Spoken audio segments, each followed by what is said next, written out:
Anti-gun violence groups and gun rights supporters rallied this morning on the steps of the U.S. Supreme Court. As News Channel 34's Morgan Wright shows us, gun rights activists are hoping for a landmark ruling against New York State and New York City's regulation of firearms.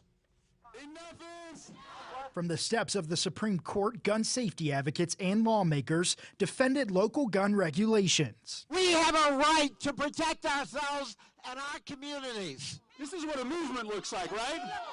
Connecticut Democratic Senator Chris Murphy argues the case has major implications. They want to take our right away to make change, to pass laws that actually make our streets safer. The court must rule on whether a New York City ordinance restricting how gun owners could transport outside their homes violates the Second Amendment. Even though the city repealed the ordinance, gun rights advocates pushed the case all the way to the Supreme Court.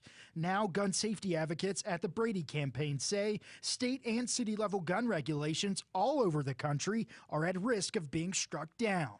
Things like background checks, extreme risk laws that have now been acted in 17 states and the District of Columbia, and indeed an assault weapons ban can be upheld. This marks the first major Second Amendment case to go before the High Court in nearly a decade. Paul Clement argued the case on behalf of the New York State Rifle and Pistol Association.